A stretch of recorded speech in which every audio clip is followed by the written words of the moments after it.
Well, hi there. This is Rick Hansen with another powerful life story on Amazing Greats.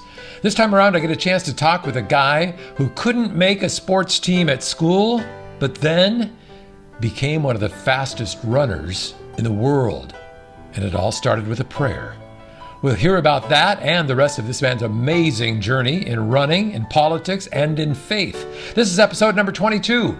I hope you enjoy as much as I did the story of world-class runner, Olympian, and U.S. Congressman Jim Ryun.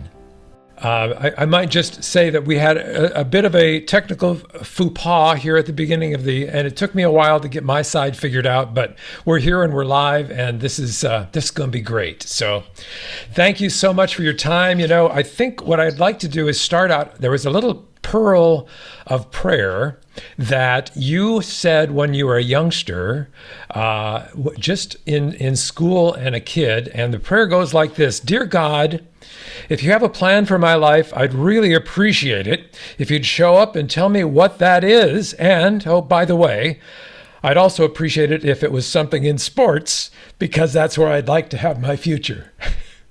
Ricky, that's a prayer that I prayed many times. I went to church as a little boy, and I remember the pastor talking about prayer and how God answers prayers. So when you've been cut from the church baseball team, the junior high basketball team, and you really can't seem to make the junior high track and field team, that was a prayer I prayed most evenings. And I know God heard me. I probably wore him out, but it was very sincere, because I was like many young people, and we have them coming to our Jim Ryun running camp. They're in search of a plan that God has for their life. They're searching for answers, and that's where I was.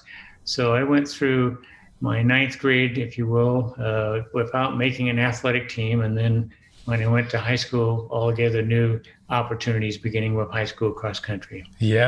So you wanted basketball or baseball. That was your original plan, but God had a different plan, and that turned out to be a track and field. And so in that area, just for those people who are wanting to know, you are a 3-time Olympian, 5 world records, 7 Sports Illustrated covers, 5 terms in the U.S. Congress, and you have a record that one of your records lasted 36 years, right? So running became your deal.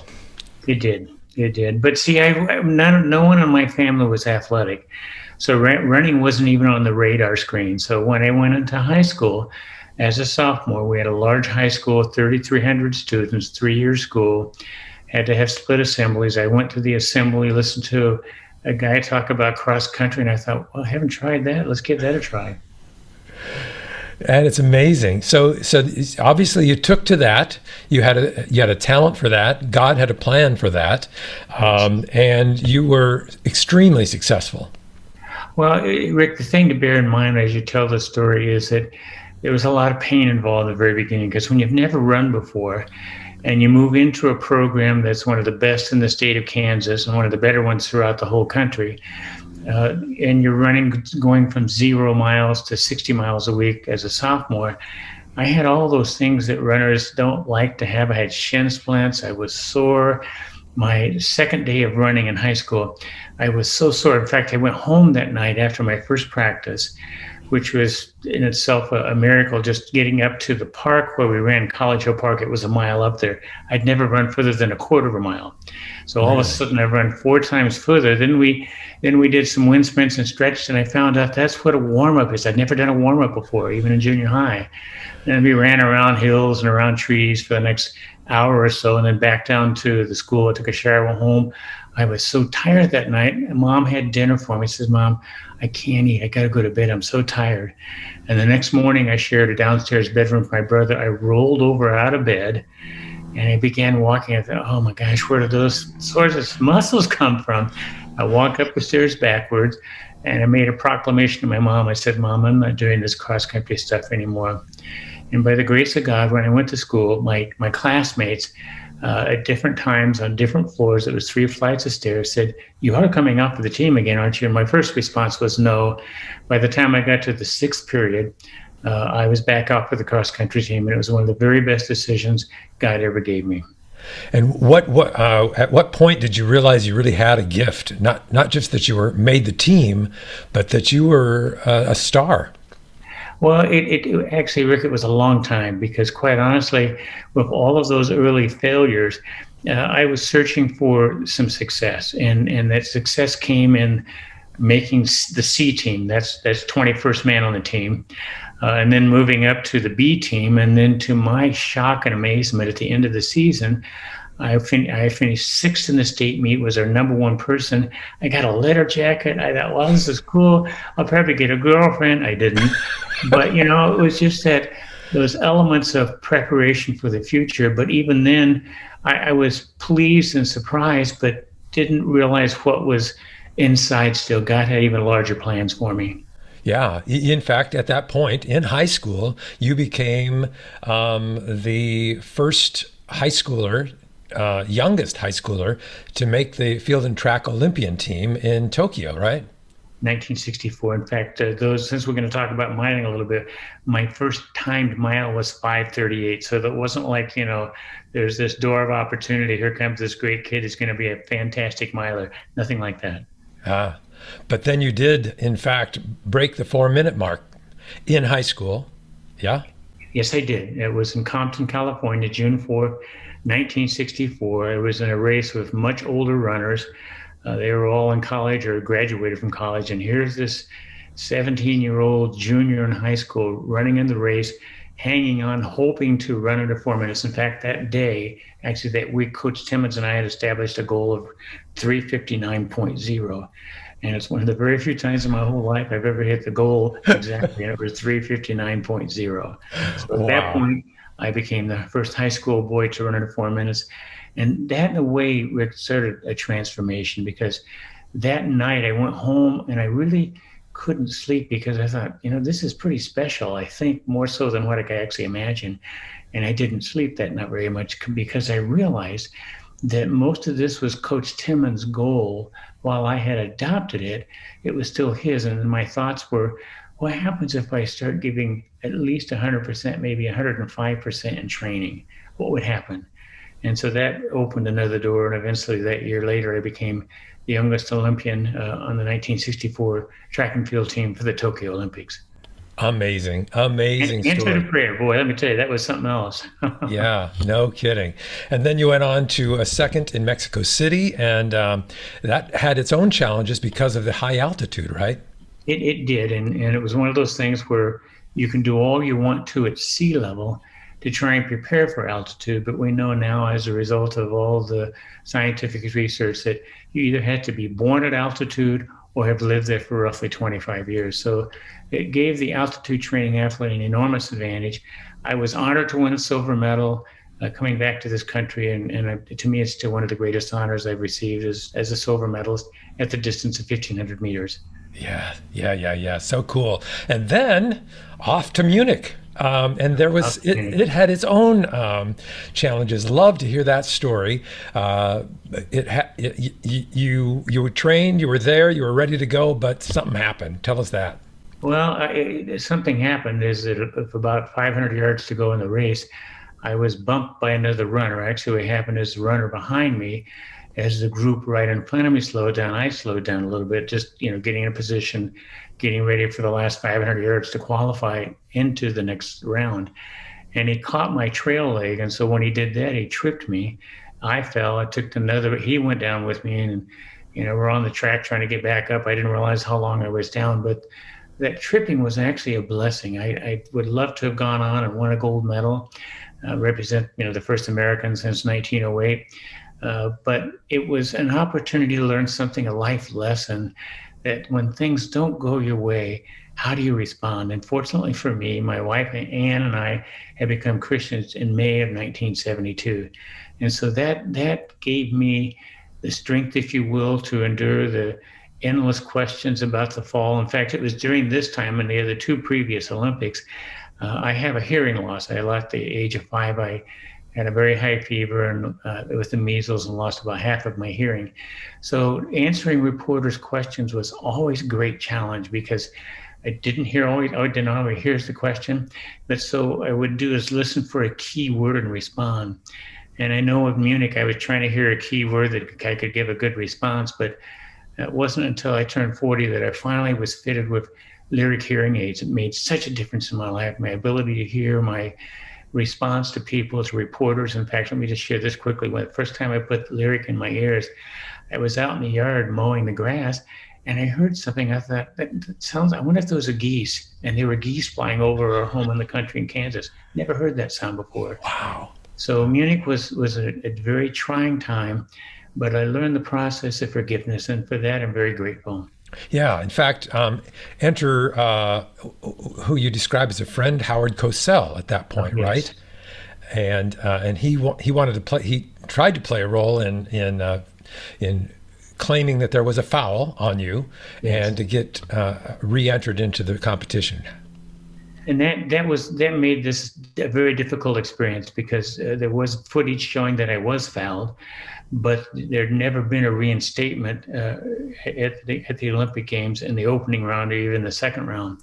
And so the German officials met with us, Coach Timmons, myself, and my wife, a few hours before the next round, which had been the semifinals of 1,500 meters, and said, we're really sorry about what happened.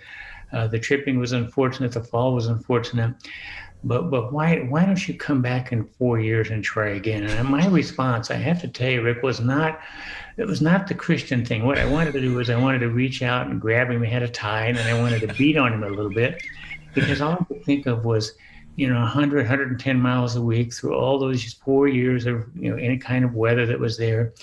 But by the grace of God, I didn't. And that lesson became one that was invaluable for the years to come. Now, fast forward a little bit. If you go to the next Olympics, 1976, if my memory is correct, if you had somebody fall in the opening round or even the second round, they would advance them if they were someone such as myself. So they started changing the rules. But in 1972, the response was, why don't you come back in 4 years? Oh, man. Oh, man. Yeah, as you know, Amazing Greats is a podcast about the Christian journey. And from what I can gather, you had a Christian background, but as you said just a moment ago, didn't really become a Christian until May 18th of 1972, right? Yeah. Correct. I had played church. I had gone to church every Sunday morning, every Sunday night, every Wednesday night, but I lived my life as I wanted to on any of the days. And so in spring of 1972, an older couple, Bernie and Clara Taylor, began sharing with us what it was to have a relationship with Jesus Christ and to be a real Christian, not just Sunday morning, Sunday evening, Wednesday night, but rather all the time, and try and live a life that was less serving of yourself and more serving of others. In fact, when I ran for Congress for the first time in 1996, I remember one of the reporters came up to me, and at that point I still didn't have my lyrics in, so I heard some of the questions, but what I heard was, she said, politics and religion don't really mix. How are you going to handle that in Congress? Because as I'd sign autographs now and did on that particular occasion, I'd write, "Go with God," often the person's name, Jim Ryan, and then John 3, verses 3 to 8. And she said, how are you going to make that work? And I said, it's real simple. If I hadn't become a Christian, I would think the world would revolve around me. But as a Christian, I want to serve people, and I want to serve in the 2nd District of Kansas and help people. That's the transformation in my life. And that was the aha Jesus moment. There you go. Yeah. You got it. Yes. Very, very cool. And you take us right into kind of the next phase after running. Then what, right? So you found a new calling. I did. No, I'd helped other people run for office. We'd gone door to door, and we'd done a few things before. But in 1996. I was given the great honor of helping carry the Olympic torch across Kansas on its way to Atlanta for the Atlanta Olympics. And so as I went through Wichita, the congressman and his chief of staff, Matt Schlapp, and the congressman Todd Tiehart, said, you should run for office. The seat in the 2nd District is opened up. So that night, as my wife Ann and I drove home, I turned to her and I said, what would you think about running for Congress? And she almost fell out the door of the car, because that's been a dream for hers for a long time. Oh, really? But I was very reluctant, because I knew that it would change our lives. That's not necessarily bad, but I wanted to make sure that it was the right move. So we got home and mentioned it to our 4 children, and I had 4 sets of footprints in my back. Dad, it's your turn. You need to do this. So I went away and prayed for a couple of days and came back and they said, let's do it. I felt like the Lord gave me encouragement. And so in 1996, June of that year, we filed to run for the 2nd District of Kansas. And the primary was actually very simple, pretty easy. The general was not. We encountered a tremendous amount of headwind, a lot of money, a lot of lies. But at the end of it, and that first Tuesday in November, by the grace of God, I became the congressman for the 2nd District of Kansas. And it was a great honor to serve for 10 years. Yeah, 5 terms, 10 years. Yeah, what a great opportunity. You know, one of the themes through our talk today, and in the research that I've done, is the importance and relevance of Anne in your partnership. Oh, yes. Tell us about wife Anne. She seems like she is absolutely a charming lady, and I wish I had a chance to meet her as well. Tell us about her role in your career. She is a charming lady, by the way, and she served, before I started wearing lyric, she served as my hearing aids. And what that meant is that our children would say something or somebody else would have a question and I didn't hear them, she had to repeat that. So at the age of 40, when I started wearing lyric, she gave up that role, you know, not reluctantly because she knew I needed to hear. So I'm grateful for that. But she's been a great wife, a great mother, now a grandmother, and a grandmother to our foster son now, grandson. But she's the woman who brings inspiration into my life. She brought joy into my life. We became Christians at the same time. I can't say enough good about her. When you run for public office, it really takes both a husband and wife in a strong marriage because they will attack you in any and every way possible.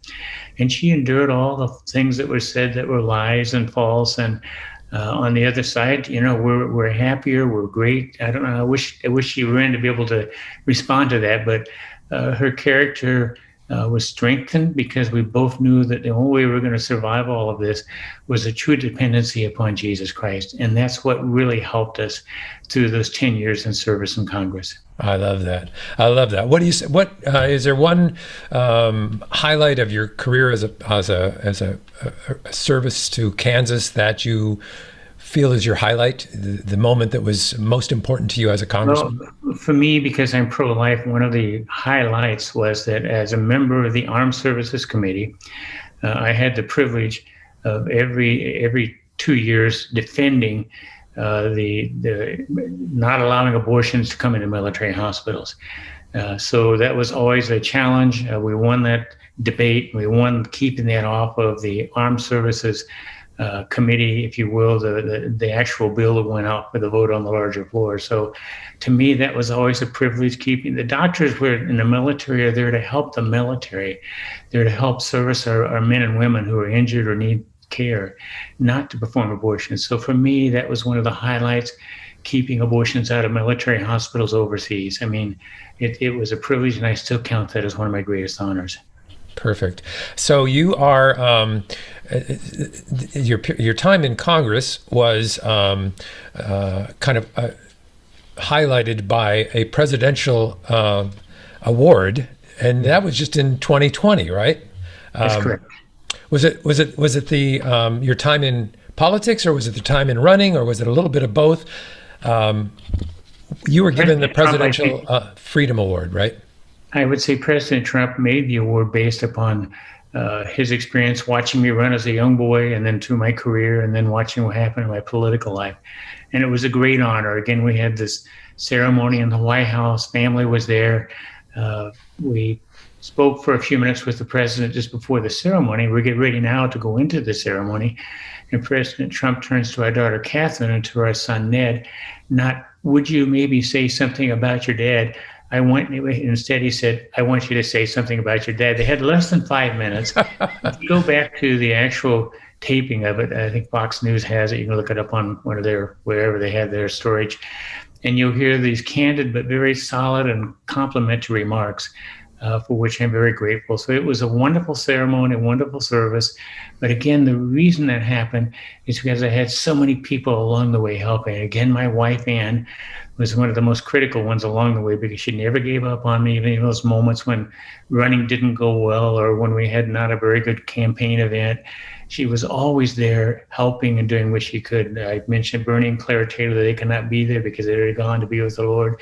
So many different people that contributed to that, because when you think of the Presidential Medal of Honor, it's given most of the time, as I think our daughter Catherine said, Dad, you're getting this while you're alive. Most people get it posthumously. So to be able to, at that moment, acknowledge that there were so many other people that contributed to that, and by the grace of God, I received the award, and I'm very honored for that. Yeah. Oh, yeah. What about, so let's backtrack a bit, because prior to all of this, you started a running camp. When did you start the running camp? We started the running camps in 1974. We actually had a year or two before that with an organization where we learned the mechanics, if you will. And we started with the intent that, running is a part of life, and we're grateful for that. But these runners need to recognize that there's more to life than just running. So we wanted to bring the spiritual aspect of it into it, that, God has a plan for your life. It may be running. You may find out years later it wasn't running, but the characteristics you learn from running carry over into other parts of your life. So that's when we began the Jim Ryan running camps. We've had them since 1974. It's been a privilege to work with thousands of young people over the country, and we still do them. In fact, you can go to our running website, Ryun, RYUN, running.com, and you can look at some of the different campsites and some of the different venues and some of the lectures, and get a chance to see a little bit about what happens. Last year, we had our camp, YMCA of the Rockies, and we ended up having to turn people away because we had such a response, 120 campers. We usually limit it to 100 because we want that personal contact. So it got to be a little larger than we wanted, but it was nevertheless a great camp. Yeah. What are the qualifications to get into the camp? Are there certain... be a runner above 12 years of age. We have all different ages coming to camp. Usually they're high school between 13 and 17, although we have some that are older who come. I know we had a runner that came in from Pittsburgh who had watched me run at the New York AC games in New York City on the old board tracks. And the next morning went out and bought a pair of running shoes and decided to become a runner. Well, he was in his 50s, and he came to camp just because he wanted to be there around the young runners and to learn about running as much as he possibly could. So with the variety of ages, again, if they're interested, they need to sign up early because we close registration at 100. And where's 2022 going to be? It's going to be in June of 2020. We'll be at YMCA of the Rockies. Okay. Go to the website, ryunrunning.com. All right. Now, quick question, because there's a lot of maybe parents that are maybe non-believers but they want their kid to go to running camp because they think it's a good thing for them. Have you ever had pushback from those people saying, I don't want you integrating your Christian religion into the camp? That's a decision they can make before coming. Kind of a funny story. We had one parent who called up to the first day and said, it seems like you're always having Bible study. Well, we have one, what we call a chapel that lasts about 30 minutes in the morning. At the end of 3 days, she called back and said, this is the greatest experience my son has ever had. He's been coming to camp for the last 3 years from that. So really not negatives, but positives, because people start realizing what we're doing is we're investing in their children by giving them character qualities, Christian qualities that are going to last in their lifetime. And it's not just from running. It's going to be, it may carry over. Maybe they're going to be a doctor. Maybe they're going to be a minister. Who knows what they're going to be? But those qualities of learning to set goals, to train hard, to learn that sleep's an important part of life, making sure you have a good diet, all of those things will follow you all of your life. So I got to ask, do you run today? I do. I still run. In fact, I mentioned a couple times the Lyric hearing aids. I wear those when I run. Before Lyric, I couldn't hear the cars coming, or when I do a biking, I was aware of my surroundings, but I couldn't hear cars coming or things that might be detrimental. Now, as I run and walk, my surroundings are so much safer. In fact, I just am so grateful. That's why I keep saying you can go to Try Lyric if you've got any kind of a hearing loss. Usually, your wife or somebody close to you will remind you of that. But it's been transformational for me. Yes, I still I wouldn't call it running, Rick. It's so slow. It's more of a shuffle, but I'm still out there and I really enjoy it. Yeah. And while we're talking about lyric, let's just briefly mention too, because I did a little research on that as well. It's an insert, so it's not even visible. No, It's inserted in your ear, and it's waterproof. you can shower in it. You can do everything except swim in it. And that's one of the advantages to it is that, it's invisible. Sometimes people who think about hearing aids think that, it gives them a bad stigmatism if somebody sees them wearing one. Well, this one's invisible. And the quality of hearing is digital. It's amazing. It allows you to hear, as I mentioned earlier, the geese. I remember also when it was first fitted, I opened if you will, a pop can. You get the fizz when you open the top. I'd never heard those sounds before. So for me, it's been an enormous difference. I can hear my grandchildren now, our little foster son. And again, my wife doesn't have to be my hearing aids, but it adds to the quality of life that I so much wanted when I was growing up. In fact, in 1964, I know I missed half of what was going on because of half of my hearing. Last year, 2020, actually, I almost went to the Tokyo Olympics. I would love to have gone back and hear the sights and sounds of Tokyo that I missed when I was there in 1964. So it's been an enormous positive thing in my life. Yeah. Now you've already touched on a couple of things, but I always like to ask the question if there's a moment in your life or two that really stand out as a place that God showed up, that Jesus was present, and it was very clear and very obvious that you were getting, divine intervention, if you will. Anything beyond what we've already talked about that you'd like to share with us? I would. It was May 18th, 1972. It was when Ann and I knelt and prayed and asked Jesus Christ to come into our lives. Now, for me, it was transformational at this point because, see, my life at that point had been measured in tenths of a second. When I ran well, people loved me. When I didn't run well, I get postcards that were under unsigned quitter, you should never have run, different things that were cruel. But on that night, I realized that Jesus basically spoke to me and said, you don't have to earn my love. I give it to you freely. And for me, that was a huge change in my thinking because I'd always tried to earn God's love. And when in reality, he wants to give it to you freely. So for me, that was a moment that began changing everything that I did from that point on. How about the flip side of that? A prayer that went unanswered, that maybe a challenge to your faith. I would love to have won a gold medal. I didn't, but from that I learned many valuable experiences. They would be, again, for a lifetime. I'm grateful because you start realizing in life, not everything's going to go your way. In fact, going back to that, if you will, the little interview, or if you would call it, that with the reporter questioning whether politics and religion can mix, I made a point that if I hadn't become a Christian, I would still think the world revolved around me, which often is taught to athletes that you are the center of the universe. And so once I realized that that was not true and that I could serve other people, it began changing me and finding ways that I could help others. So it was a moment that allowed me to see the bigger picture as opposed to letting it all revolve around me. I sleep better at night. I feel more with my family accomplished, if you will. Every summer we get to work with all these wonderful campers, the entire family, my wife and daughter Catherine, son Ned, and then we have a staff that's been with us as many as 20 years. And they come with the intention of helping these young runners understand more about who they are as runners and in their lives, maybe the plan that God has for them. So, Rick, let me just say this. The talent levels can be anywhere from making, their high school team. Some have gone on to the Olympics. So we have a tremendous variety there, but we teach the principles that are universal that will allow them to become better runners over a period of time. Doing my little research on Jim Ryan, I ran across a video. You've probably seen, it's all black and white. So it was the original when you were just That's how old I am, right? Black and white. Here is Odlo Jill, and here is Jim Ryan. Jim Ryan on the shoulder of Grella. Snell is fourth, and Ryan is going to take the lead from Odlo Jill.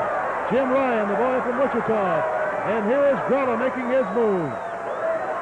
And Snell is now in third, passing Odlogel. It's Ryan, Grella, Snell, and Odlogel. And there goes Grella past Ryan on his shoulder. With 200 yards to go, Ryan fights him off. Snell maybe boxed because Grella is on the outside trying to overtake Ryan. Here comes Snell with a great pounding finish. It's Ryan on the inside. He's got the lead. Snell gets second.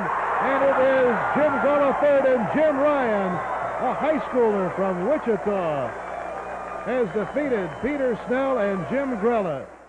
You were a huge deal. I mean, you were big. And you're so humble now. I don't get it. It's because God gave it all to me. And I would never have imagined as a young boy being cut from the church baseball team, from the junior high basketball team, that my life would ever be what it is now. And I'm grateful.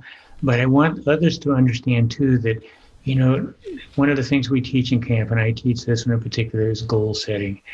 Don't be afraid to let your reach exceed what you can comfortably grasp. In other words, get out of your comfort zone. You know, everybody has to take a risk at some point, and whatever talents and dreams that God has given them. It doesn't mean they're going to be a success, but it may mean they will be. But it also means, most of all, they're going to find out there's a life out there beside that's an adventure. We try to emphasize that in camp. It's an adventure. So don't be afraid of it. There's going to be failure, sure, but that's a risk we all take. But see the joy of it all. Yeah. So what's Jim Ryan do these days? Other than the camps, of course, that keeps you busy as well. But are you relaxing a little bit now? Oh, I am now. One of the other things that I do with our son, Ned, we put together a program called the Madison Project. We help, if you will, constitutional conservatives run for federal office, the House and the Senate.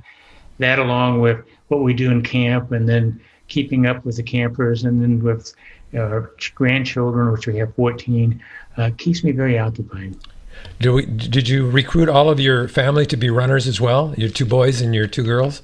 You know, whatever talents God's given them. One of our grandsons just finished playing a football game this last week and made 3 touchdowns. He's not a runner. He wants to play football, so we'll do what we can to encourage him. And that's really part of our goal in life, is to help them realize the God-given talents God has given them, and that they will use them to His glory. How about a scripture verse that is something that you... The one I sign when I sign autographs is John 3, verses 3 to 8. And that is really the moment when Nicodemus goes to see Jesus at night, and, you know, basically ask him what he must do to be born again. And that's the whole description of it. That's why I write it out, give those verses. But it's the opportunity to realize that you need to really be transformed by the Holy Spirit in your life, and allow your life to be surrendered to the purposes that God has. So it's basically talking about being born again. And again, sort of interesting, because Nicodemus was part of the Sadducees or Pharisees, part of that council that was, for the most part, condemning Jesus. But he went at night, probably so it wouldn't be disguised, and Jesus very candidly spoke to him about what it needs to be, what he needs to do to be born again. And so for me, that's always been a scripture I like to give people, because it is a moment when we start realizing there's more to life than just going to church. Yeah. Yeah. Have you, just side question, have you watched the Chosen series? I have watched some of it, yes. Yeah. I saw the first year and some of it, yes. It's a great, very well done. Great, well done, exactly. So you have multiple books out, but 3 specifically that I wanted to touch on. The one that most recent was 2008, right? And that's The Courage to Run, Inspiration for Winning the Race of Your Life.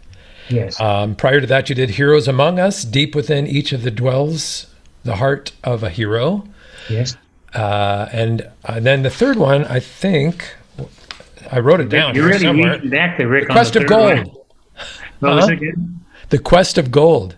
Oh, Quest of Gold. This is way back. If someone is interested in the one, Courage to Run, they can write to P.O. Box 15312, 15312, Washington, D.C., 2003, 20003.